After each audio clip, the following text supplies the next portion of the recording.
दोस्तों, जय हिंद, जय भारत। पहली वीडियो में हमने रोग एवं रोगों के बारे में कुछ जानकारी दी थी। आज हम रोगों से संबंधित कुछ शब्दावली के बारे में बात करेंगे, जिसको जानना अहम है। रोगों का अध्ययन करने से पहले इस शब्दों को जानना बहुत अति आवश्यक है। कुछ शब्द हैं, एक रोग कारक है, एक रोग वाहक है, आस्य है, वाहक है, प्रोफाइलैक्सिस है, एपिडेमियोलॉजी है, एटियोलॉजी है, उद्भवन काल है। इनके बारे में जानना बहुत ही अति आवश्यक है कि रोग संक्रमण के द्वारा, असंक्रामक बीमारी, कोई भी रोग हो, जब हम पढ़ेंगे तो ये शब्द बार बार हमारे रोगों के मध्य में आएंगे। तो सर्वप्रथम हम इन रोगों के बारे में रोगों की शब्दावली का क्या करेंगे, अध्ययन करेंगे। तो सर्वप्रथम हम देखते हैं कि एक पहला है रोग कारक।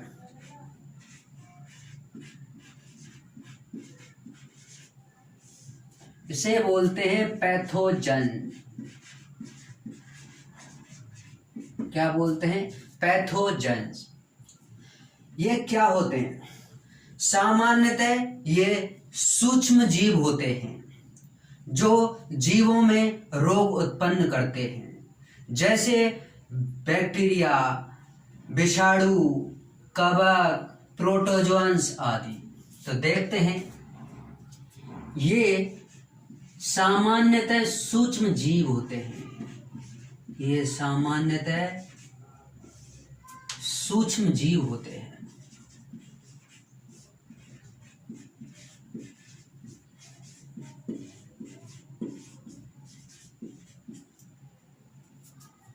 जो कि जीवों में रोग उत्पन्न करते हैं, जीवों में रोग उत्पन्न करते हैं।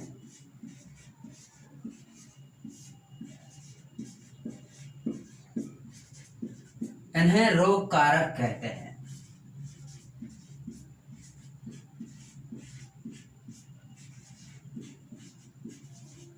इन्हें रोग कारक कहते हैं। जैसे जीवाणु, विषाणु,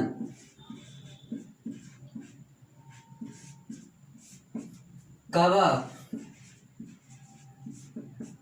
प्रोटोजोअन्स,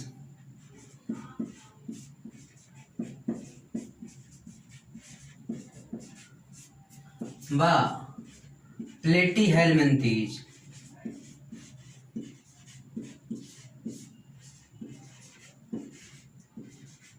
प्लेटीहेल्मिन्थेस आदि। क्या दोस्तों, हमने बात की रोग कारक की। ये सामान्यतः सूक्ष्म जीव होते हैं जो जीवों में रोग उत्पन्न करते हैं। ये किन किन के द्वारा फैलते हैं? बैक्टीरिया, वायरस, कवक, प्रोटोजोआ और आदि आदि हेल्मिन्थेस के द्वारा।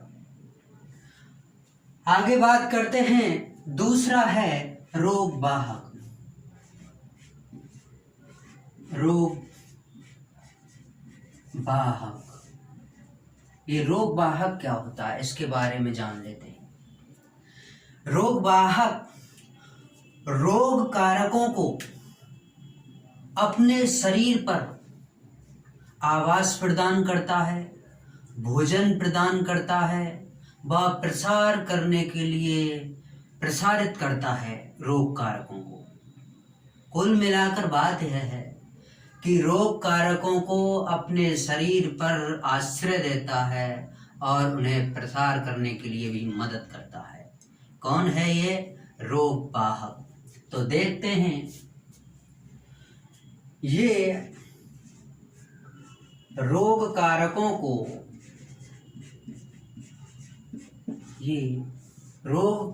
को अपने शरीर पर अपने शरीर पर आवास व भोजन उपलब्ध कराते हैं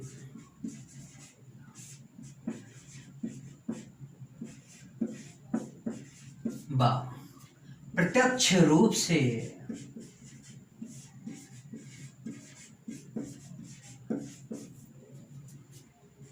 प्रसार करने में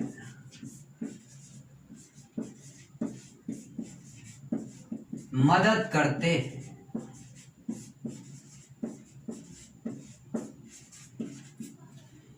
इन्हें रोग कारक कहते हैं, इन्हें रोग वाहक कहते हैं।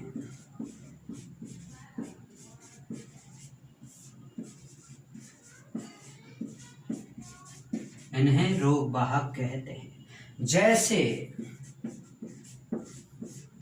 प्लाज्मोडियम,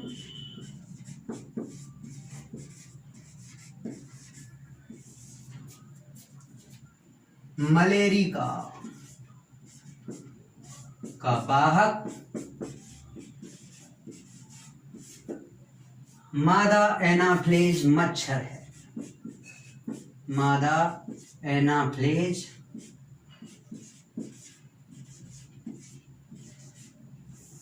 मच्छर। क्या दोस्तों, हम बात कर रहे हैं रोग वाहक की। ये रोग कारकों को अपने शरीर पर आवास, भोजन व प्रसार करने के लिए क्या करते हैं, मदद करते हैं। ये क्या होते हैं, रोग वाहक होते हैं। क्या होते हैं, रोग वाहक होते हैं। बात करते हैं अगले टर्म की। क्या बात करते हैं, अगले टर्म की। अगला टर्म है आस्य। कौन सा है, आस्य। क्या होते हैं, आस्य होते हैं, ये सेम लगभग रोग वाहकों की तरह होते हैं, लेकिन ये अपने शरीर पर रोग कारकों को आवास तो देते हैं मगर उनके लिए भोजन उपलब्ध नहीं कराते। क्या नहीं कराते, भोजन उपलब्ध नहीं कराते। उन्हें क्या कहते हैं, हम आस्य कहते हैं। जैसे हम देखते हैं परिभाषा, ये रोग कारकों को अपने शरीर पर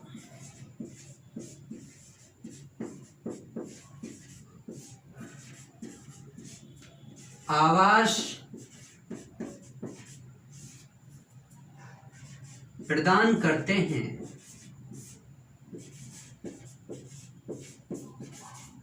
लेकिन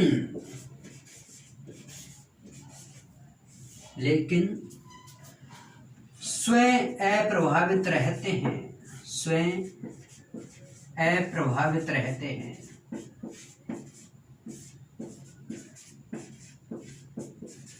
व अप्रत्यक्ष रूप से रोगों का प्रसार करते हैं। रोगों का प्रसार करते हैं।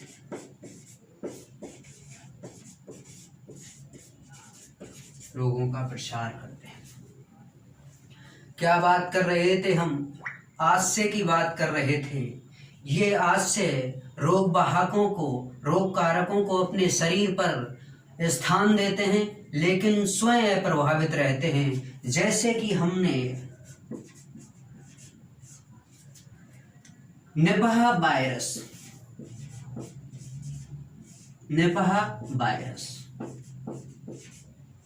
किस पर रहता है, चमगादड़ पर।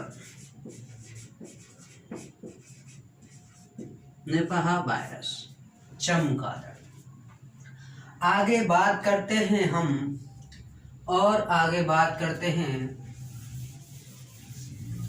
इसे थोड़ा हम साफ कर देते हैं।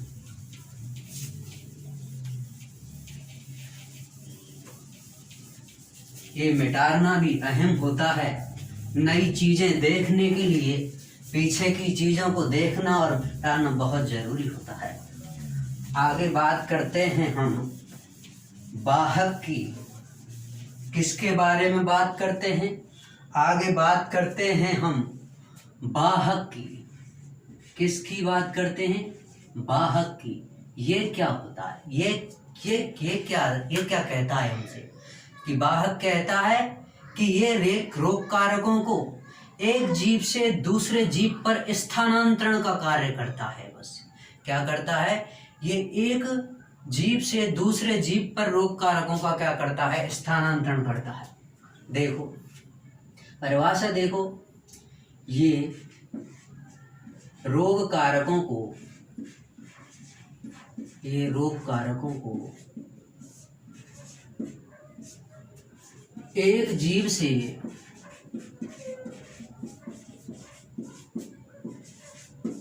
दूसरे जीव पर रोगों का स्थानांतरण करता है। रोग कारकों का ये रोग कारकों को एक जीव से दूसरे जीव पर स्थानांतरण करता है। क्या करता है? स्थानांतरण करता है। स्थानांतरण करता है। ये वाहक कहलाता है। क्या कहलाता है? ये वाहक कहलाता है।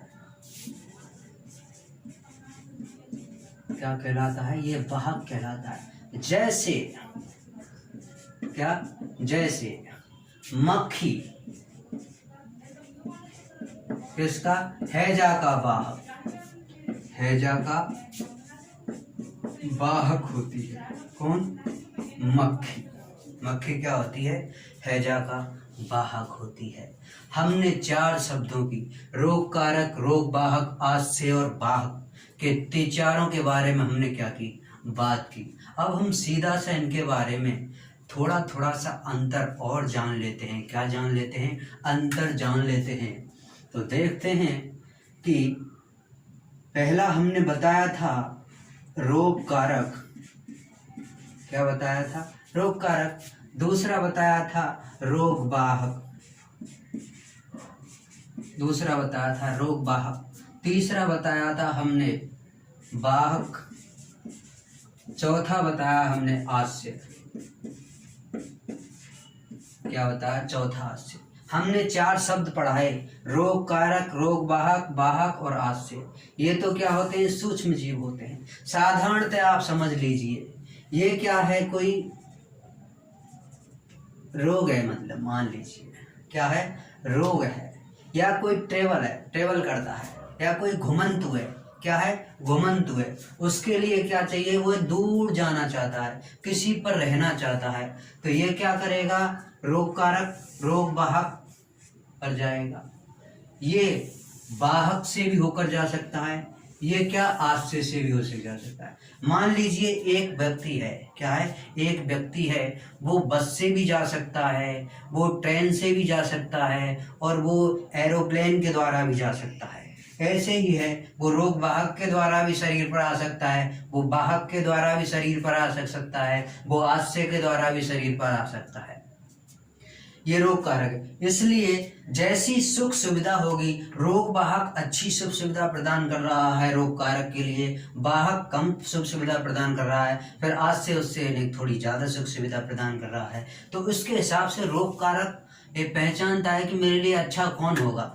तो देखते हैं कि रोग कारक, रोग वाहक क्या करता है? आवास। क्या? आवास प्लस भोजन प्लस क्या करता है? प्रसार करने में क्या करता है? मदद करता है। 3 शब्दों। और ये वाहक क्या करता है? केवल स्थानांतरण करता है रोग वाहकों का। रोग कारकों का क्या करता है? स्थानांतरण। क्या करता है? स्थानांतरण करता है। और आश्रय क्या करता है? आवास प्रदान करता है। क्या करता है? आवास प्रदान करता है। लेकिन क्या आता है? स्वयं प्रभावित रहता है। और क्या करता है? अप्रत्यक्ष रूप से प्रसार करता है रोगों का। क्या करता है? प्रसार करता है। क्या बात कर रहे थे हम? रोग कारक, रोग वाहक, वाहक, आश्रय। तो क्या है, आवास प्लस भोजन प्लस प्रसार, रोग वाहक करता है, वाहक क्या करता है, केवल स्थानांतरण हाथ से करता है, आवास प्लस अप्रत्यक्ष रूप से रोगों का प्रसार करने में क्या करता है, मदद करता है, क्या करता है, मदद करता है। आगे बात करते हैं हम अगली टर्मोलॉजी की, क्या बात करते हैं, आगे बात करते हैं आगे टर्मोलॉजी की, प्रोफाइलेक्सिस।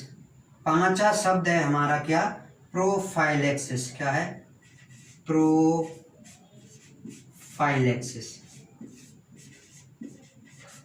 प्रोफाइलेक्सिस क्या है, प्रोफाइलेक्सिस। लेक्सिस माने बचाव के उपाय, रोग से पहले बचाव के उपाय का अध्ययन क्या कहलाता है, प्रोफाइलेक्सिस कहलाता है। क्या कहलाता है, प्रोफाइलेक्सिस कहलाता है। क्या कहलाता है, रोग से बचाव के उपाय, रोग या रोगों से बचाव के उपाय।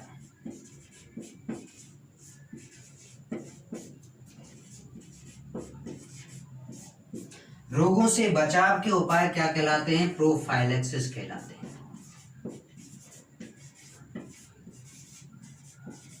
प्रोफाइलेक्सिस कहलाते हैं। समझाता हूं क्या है, कोई भी रोग हुआ, रोग से जस्ट पहले, रोग नहीं हुआ, रोग से पहले ही उसका क्या कर लें, हम इलाज कर लें, उपचार कर लें, उससे बचें, तो वो क्या कहलाते हैं, प्रोफाइलेक्सिस कहलाते हैं। जैसे कि टीकाकरण, क्या होता है, टीकाकरण। अब हमारा महामारी चल रही है, क्या, कोविड-19 महामारी चल रही है विश्व स्तर पर।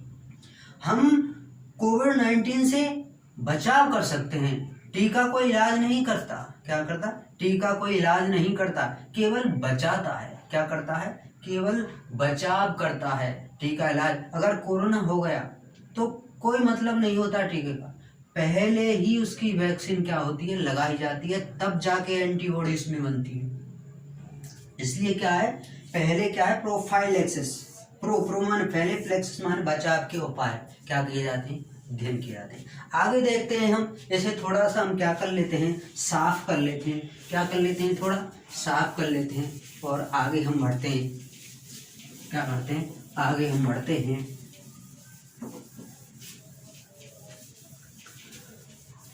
ऐसे ही दोस्तों धीरे धीरे आपको मैं सारे रोग और रोगों के बारे में और अच्छे अच्छे जो टॉपिक होंगे, मैं सारे टॉपिक आपके लिए कवर करूंगा। मेरी, और आपको जो भी कुछ गलत लगे आप कमेंट कर कर बताएं दोस्तों कि कोई दिक्कत आ रही है, तुम्हें प्रॉब्लम आ रही है, मैं उस चीज़ को बड़ी अच्छी तरह से आपके लिए पढ़ाऊंगा। आगे बात करते हैं दोस्तों, हम आगे बात करते हैं एपिडेमियोलॉजी की। किसके बारे में बात करते हैं, एपिडेमियोलॉजी।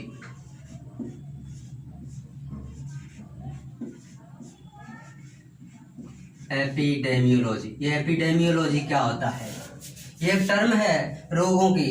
क्या है, रोगों का इसमें क्या किया जाता है, अध्ययन किया जाता है। इसमें शरीर में रोग कारक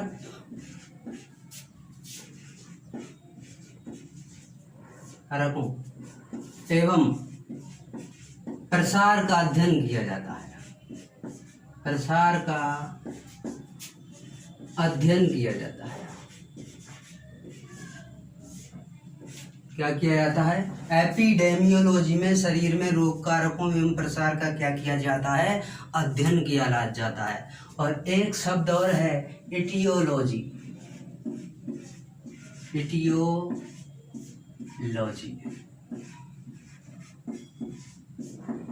इसमें केवल शरीर में रोग कारकों का अध्ययन किया जाता है। क्या किया जाता है, शरीर में रोग कारकों का, शरीर में रोग कारकों का अध्ययन किया जाता है। क्या किया जाता है, अध्ययन किया जाता है। तीसरे शब्द की बात करते हैं, उद्भवन काल। उद्भवन काल।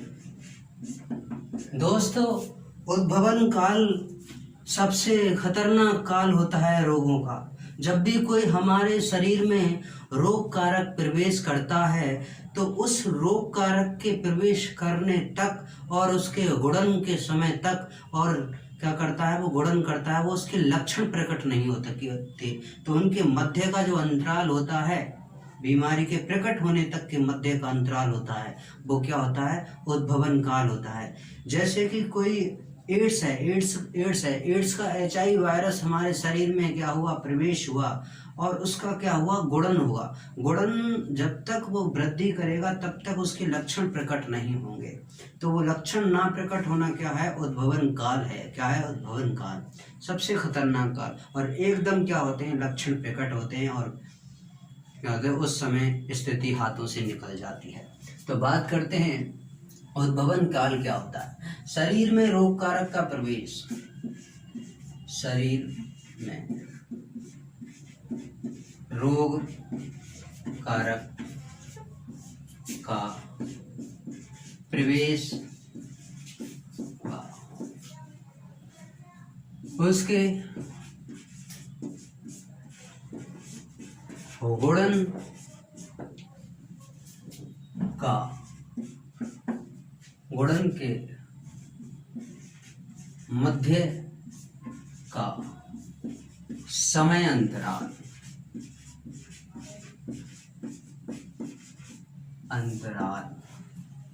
उद्भवन काल कहलाता है। उद्भवन काल कहलाता है। क्या कहलाता है, उद्भवन काल कहलाता है। दोस्तों, कोई भी बीमारी हो उसके बचाव ही क्या है, उपाय है। आप जितना ज्यादा उससे बचोगे, कोई भी बीमारी, उससे क्या बचना ही सबसे क्या है, उत्तम इलाज है। कोविड-19 महामारी चल रही है, इससे बचाव ही क्या है, उपचार है सब, क्योंकि इसका अभी से कोई इलाज नहीं है। टीका भी क्या होता है, बचाव के उपाय होते हैं। तो दोस्तों, मेरा ख्याल है कि आप घरों से निकलें खान से और मास्क लगाकर बाहर निकलें। जय हिंद, जय भारत।